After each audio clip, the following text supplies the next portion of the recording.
Baik, sebelumnya Om Swastiastu, terima kasih atas kesempatan yang telah diberikan kepada saya.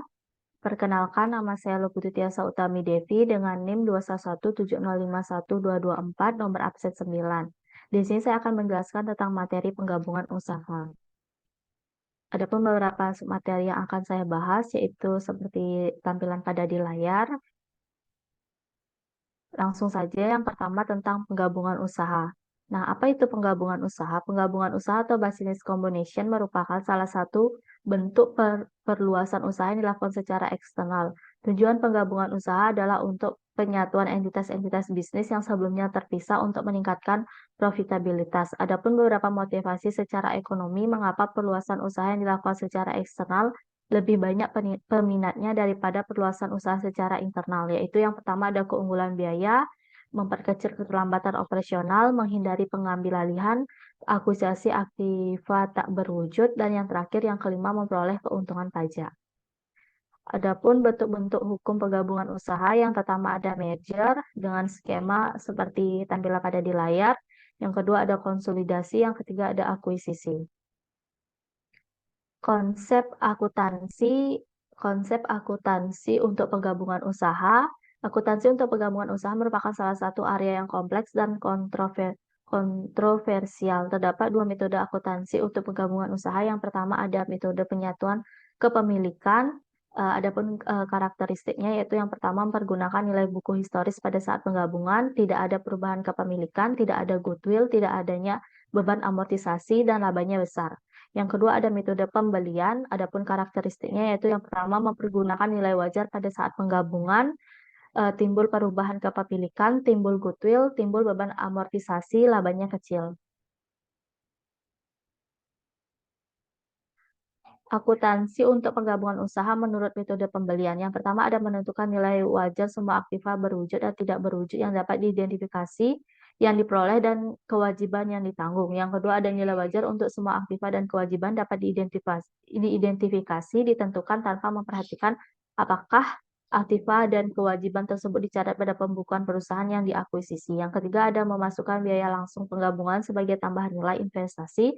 Yang keempat ada biaya non langsung tidak menambah nilai investasi tetapi hanya sebagai pengurangan modal disetor. Yang keenam ada menambah biaya investasi dengan nilai wajar aktiva bersih yang dapat identifikasi. Yang keenam ada hasil perbandingan nilai investasi dengan nilai wajar aktiva bersih yang dapat identifikasi dialokasikan sebagai goodwill. Yang ketujuh, goodwill yang terjadi karena nilai investasi lebih besar daripada nilai wajar aktiva bersih yang dapat diidentifikasi disebut sebagai goodwill positif. Jika nilai investasi lebih kecil daripada nilai wajar aktiva bersih yang dapat diidentifikasi, maka dialokasikan sebagai goodwill negatif. Yang kesembilan ada goodwill positif dialokasikan sebesar goodwill-nya pada posisi aktiva dalam neraca. Yang kesepuluh ada goodwill positif dialokasikan sebesar proporsinya atau selisih nilai investasi dengan nilai wajar aktiva bersih dibagi dengan nilai wajar aktiva tidak lancar dan dibebankan ke aktiva tidak lancar. Adapun juga pengakuan dan pengukuran aktiva tidak berwujud selain goodwill. Suatu perusahaan mengakui setiap aktiva tidak berwujud yang dapat diidentifikasi dan diberi nama. Sekarang perusahaan harus mengakui aktiva tidak berwujud yang terpisah dari goodwill. Hanya jika aktiva tersebut termasuk dalam satu dari dua kategori aktiva yang tidak berwujud yang dapat diakui harus memenuhi baik kriteria keterpisahan maupun kriteria hukum kontraktual. Adapun juga pembayaran kontingent dalam penggabungan usaha dengan metode pembelian. Beberapa penggabungan usaha dengan metode pembelian memberikan pembayaran tambahan kepada para pemegang saham sebelumnya dari perusahaan yang diakuisisi. Tergantung pada transisi atau peristiwa di masa depan, FABS memberikan pedoman akuntansi untuk membayar kontingent dalam penggabungan usaha dengan metode pembelian. Pembayaran kontingent mungkin melibatkan distribusi kas atau aktiva lainnya atau penerbitan sekuritas utang atau ekuitas. Adapun juga kontroversi goodwill, GAAP atau Generally Accepted Accounting Principles mendefinisikan goodwill sebagai kelebihan dari biaya investasi terhadap nilai wajar bersih aset yang diterima. Secara teoritis, goodwill adalah ukuran dari nilai sekarang terhadap kelebihan laba masa depan yang diproyeksi dari perusahaan yang bergabung terhadap laba normal dari perusahaan yang serupa. Pengestimasian ini membutuhkan banyak hal spekulasi yang dapat mempertimbangkan. Oleh karena itu, jumlah yang dikapitalisasi sebagai goodwill adalah bagian dari pembelian harga yang tersisa setelah semua aktiva berwujud dan tidak berwujud yang dapat diidentifikasi lainnya, serta kewajiban yang telah dinilai. Kesalahan dalam penilaian beberapa aset lain mempengaruhi jumlah yang dikapitalisasi sebagai goodwill. Akuntansi internasional untuk goodwill. Beberapa perusahaan di Amerika Serikat telah lama mengeluh bahwa aturan akuntansi untuk amortisasi goodwill kurang menguntungkan dalam bersaing dengan perusahaan asing dalam mencari rekan merger. Misalnya, dalam beberapa negara mengizinkan penghapusan segera goodwill ke ekuitas pemegang saham. Meskipun neraca perusahaan yang bergabung mungkin menyajikan kekayaan bersih yang negatif, perusahaan dapat mulai melaporkan laba operasi segera setelah merger dilakukan. Standar yang baru juga harus mengurangi kelemahan kompetitif tersebut. Adapun juga akuntansi untuk goodwill dan aktiva tidak berwujud lainnya. Financial Accounting Standard Board atau FABS mengubah akuntansi untuk goodwill. Dalam FABS terdapat mempertahankan perhitungan besar goodwill, tetapi standar yang direvisi mengurangi banyak kontroversi yang terjadi sebelumnya. Menurut FASB, perusahaan mencatat goodwill tapi tidak mengamortisasinya. FASB mengharuskan perusahaan menilai goodwill secara periodik untuk penurunan nilainya. Penurunan nilai terjadi apabila nilai goodwill yang dicatat lebih besar dibandingkan nilai wajarnya. Pengakuan dan pengukuran kerugian penurunan nilai. Penerapan penurunan nilai goodwill menurut FASB Statement Number 142 menetapkan dua proses, yaitu yang pertama ada perusahaan harus membandingkan nilai yang tercatat atau nilai buku dengan nilai wajar pada tingkat unit pelaporan bisnis. Yang kedua ada membandingkan nilai buku goodwill dengan nilai wajarnya. Perusahaan harus menetapkan penurunan nilai goodwill setidaknya sekali setahun. FASB Statement Nomor 142 mengharuskan penetapan penurunan nilai yang lebih sering jika setiap peristiwa berikut terjadi. Yang pertama, perubahan signifikan yang tidak diinginkan dalam faktor hukum atau iklim cuaca. Yang kedua, tindakan atau penilaian yang tidak diinginkan oleh regulator. Yang ketiga, persaingan yang tidak diantisipasi. Yang keempat, kehilangan karyawan kunci. Kelima, ada ekspektasi yang mungkin terjadi bahwa unit pelaporan atau bagian unit pelaporan yang signifikan akan dijual atau dilepas. Yang keenam, pengujian untuk pemulihan kelompok aktiva yang signifikan menurut Statement 121 dalam unit pelaporan. Yang ketujuh, ada pengakuan kerugian penurunan nilai goodwill dalam laporan keuangan anak perusahaan yang merupakan komponen unit pelaporan.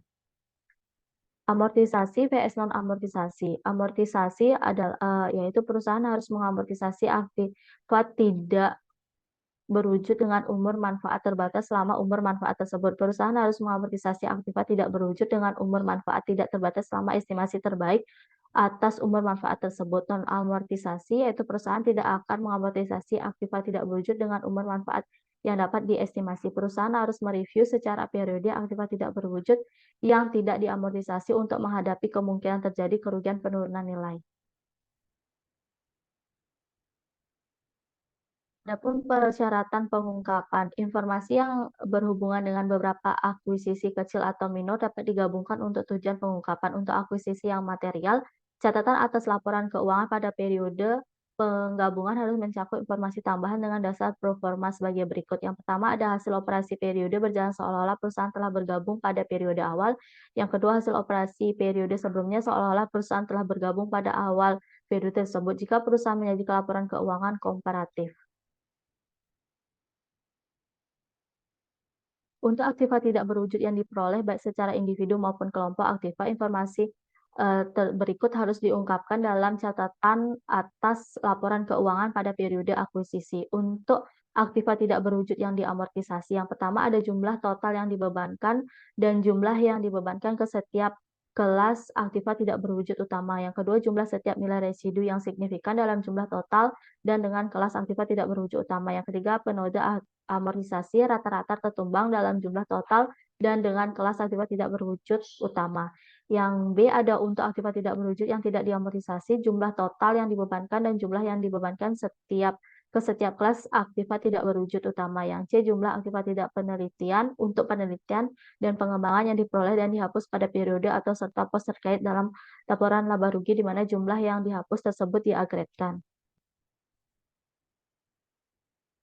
Untuk aktiva tidak berwujud diamortisasi, yang pertama ada jumlah kotor yang tercatat dan akumulasi amortisasi dalam jumlah total dan dengan kelas aktiva tidak berwujud lama beban amortisasi agregat selama periode itu, estimasi beban amortisasi agregat dan masing-masing dari 5 tahun fiskal yang berurutan. Yang ke B ada untuk aktiva tidak berwujud yang tidak diamortisasi, jumlah total tercatat dan jumlah yang tercatat untuk setiap kelas aktiva tidak berwujud utama.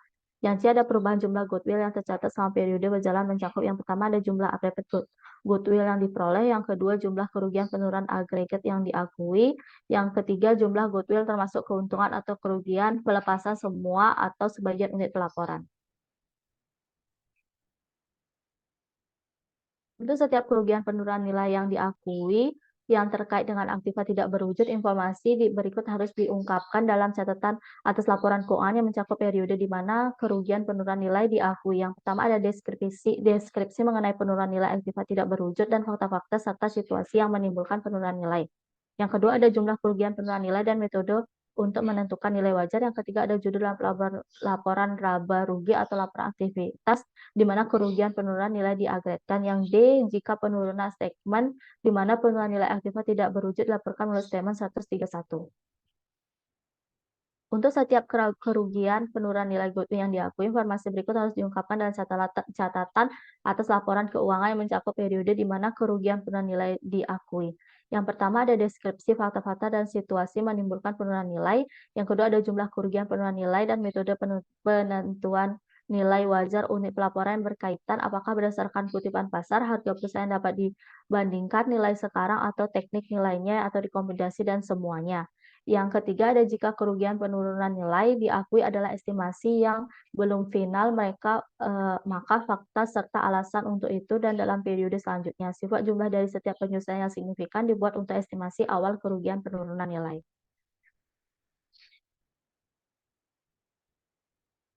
Contoh kasus goodwill positif yaitu yang pertama seperti dapat dilihat pada layar. Rose Corporation memperoleh aktiva bersih Fine Company melalui penggabungan usaha dengan metode pembelian yang dilaksanakan pada tanggal 10 Oktober 2006. Aktiva dan kewajiban Fine pada tanggal tersebut pada nilai buku dan nilai wajarnya adalah sebagai berikut. Dapat dilihat pada layar tabelnya.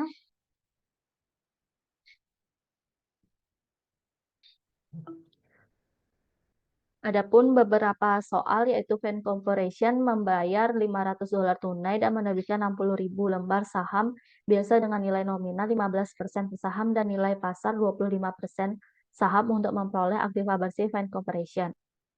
Soalnya dibuatlah jurnal penggabungan usaha pada pembukaan Rose Corporation pada tanggal 10 Oktober 2005. Bagaimana hasil analisis? Yang kedua, bagaimana hasil analisis penggabungan usaha Rose Corporation dengan Fine Corporation sehubungan dengan perbandingan nilai investasi dengan nilai wajar aktiva bersih. Yang ketiga, susunlah neraca Rose Corporation setelah penggabungan usaha.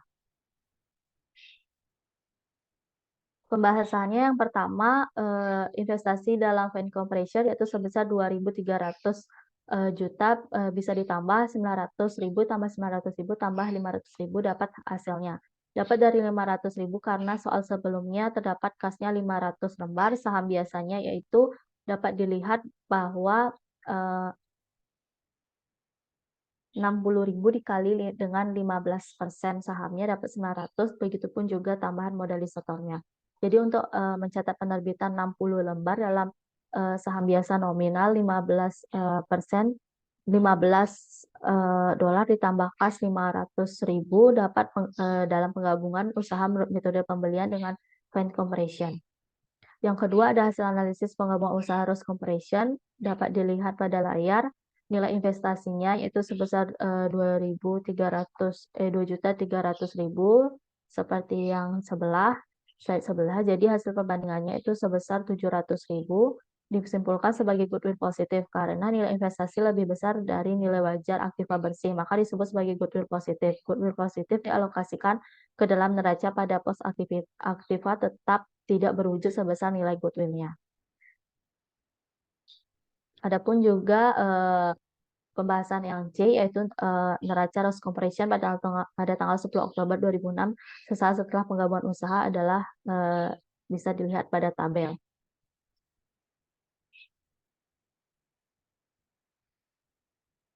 Selain dengan contoh kasus dari goodwill positif, ada pun juga contoh kasus goodwill negatif. Ross Corporation memperoleh aktiva bersih Fine Company melalui penggabungan usaha dengan metode pembelian yang dilaksanakan pada tanggal 25 Desember 2008. Aktiva dan kewajiban Fine pada tanggal tersebut pada nilai buku dan nilai wajarnya ada sebagai berikut dapat dilihat pada tabel.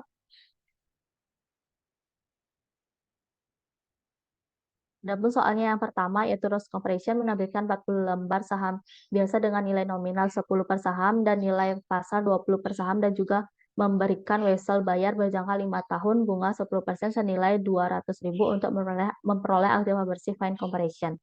Yang diminta pertama buatlah jurnal penggabungan usaha pada pembuka Ross Corporation pada tanggal 25 Desember 2008. Bagaimana hasil analisis penggabungan usaha Ross Corporation dengan Fine Corporation sehubungan dengan perbandingan nilai investasi dengan nilai wajar aktiva bersih. Yang ketiga, susunlah neraca Ross Corporation setelah penggabungan usaha. Pembahasan yang pertama ada jurnal penggabungan usaha pada pembuka Ross Corporation pada tanggal 28 Desember 2008 adalah investasi Fine Corporation-nya itu sebesar 1 juta dapat dilihat pada 400 tambah 400 tambah 200. Saham biasanya yaitu tadi 40 dikali 10 dapat 400. Di soal terdapat wesel bayarnya yaitu 200.000. Jadi untuk pencatatan penerbitan 40 lembar saham biasa ditambah wesel bayar dalam penggabungan usaha menurut metode pembelian. Yang kedua ada hasil analisis penggabungan usaha Ross Corporation dengan Fine Corporation, yaitu yang pertama yaitu dengan membandingkan nilai investasi dengan nilai wajar aktiva bersih yang dapat diidentifikasi. Dapat dilihat tadi mendapatkan hasil 1 juta, nilai wajar aktiva bersihnya yaitu 1.200.000, hasil pembandingannya itu sebesar 200.000. Hasil pembandingan 200.000 tersebut disimpulkan sebagai goodwill negatif karena nilai investasi lebih kecil dari nilai wajar aktiva bersih, maka disebut sebagai goodwill negatif. Goodwill negatif dialokasikan sebesar proporsinya dibebankan ke dalam aktiva tidak lancar. Proporsi goodwill negatif dapat dilihat dengan rumus nilai goodwill dibagi dengan total nilai wajar aktiva tidak lancar dikali dengan 100%, yaitu mendapatkan hasil 42%. Dapat dilihat yaitu tanah 100 dibagi 1000 dikali dengan 200. Jadi totalnya semua dari bangunan, peralatan, dan paten itu mendapatkan $200. Adapun juga alternatif lainnya yaitu dapat dilihat pada tabel mendapatkan 100 di 100.000, $100, $20, $80. Bagaimana mendapatkannya yaitu $100 dikali dengan 20% mendapatkan $80. Jadi sisanya itu kan 20, jadi dimasukkan ke bagian di sini. Jadi totalnya ada $1.000, $200, dan $800. Jadi pembahasan yang terakhir yaitu tentang susunlah neraca Ross Corporation setelah penggabungan usaha dapat dilihat pada tabel. Jadi balance ya antara total aktiva dengan total pasiva.